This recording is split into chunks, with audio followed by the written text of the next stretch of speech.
you definitely need a lawyer to assist you in the defense of your case when you are charged with possession of marijuana, second degree, possession of drug paraphernalia, or any other drug offense that is pending in municipal court. Under Alabama law, the maximum amount that you can be fined in a municipal court on a Class A misdemeanor, such as unlawful possession of marijuana second, is $500. You can also be sentenced up to 6 months in jail.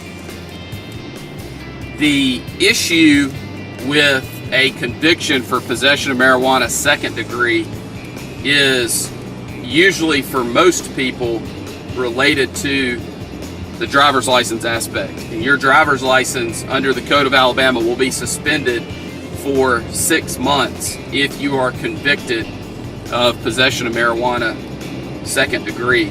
The collateral consequences of a conviction for possession of marijuana second degree in a municipal court, those are very severe as well.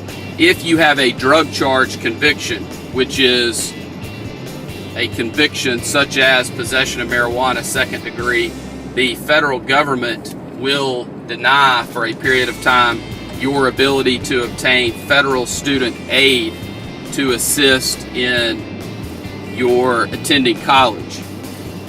Also, you could be passed over for promotions at your job if you have a conviction, or you could be denied employment or terminated with a conviction for possession of marijuana second degree. In addition, if you have a professional license, it is very, very, very important that you understand that if you are convicted of a drug offense, depending on what your board requires, you will likely be required to notify your board either immediately or on renewal that you have been convicted of a drug offense. It's very, very, very important that you do everything within your power on the front end to avoid a conviction so that you can protect your professional license. Even if you are charged, there may be a requirement that you report that to your board, but if the charge is dismissed, you will not suffer any of the other collateral consequences, and you may not be subject to discipline by the board that issued your license. There is no question that you need counsel when dealing with any drug charge, but especially possession of marijuana second. The other drug charge I want to talk to you about is possession of drug paraphernalia.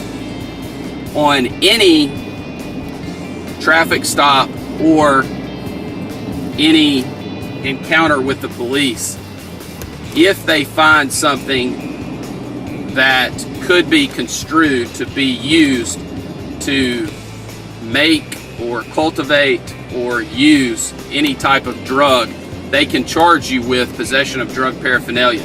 If you look at Alabama Code Section 13A-12-260, it lays out about 15 ways that an item can be used in a way that would constitute drug paraphernalia. In addition, it goes through a list of items that I will not go over with you here.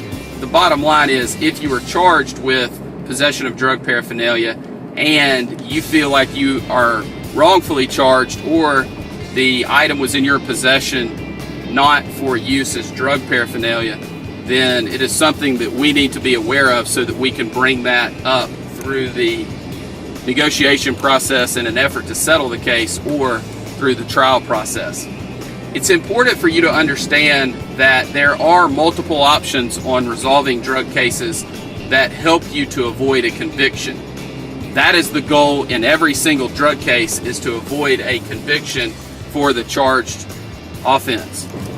It is important that you have competent legal counsel who has handled thousands of Alabama criminal cases and who has the experience and the knowledge necessary to get you the best result possible on your case. We are members of the Alabama Criminal Defense Lawyers Association, the National Association of Criminal Defense Lawyers. I am also a member of the Texas Criminal Defense Lawyers Association.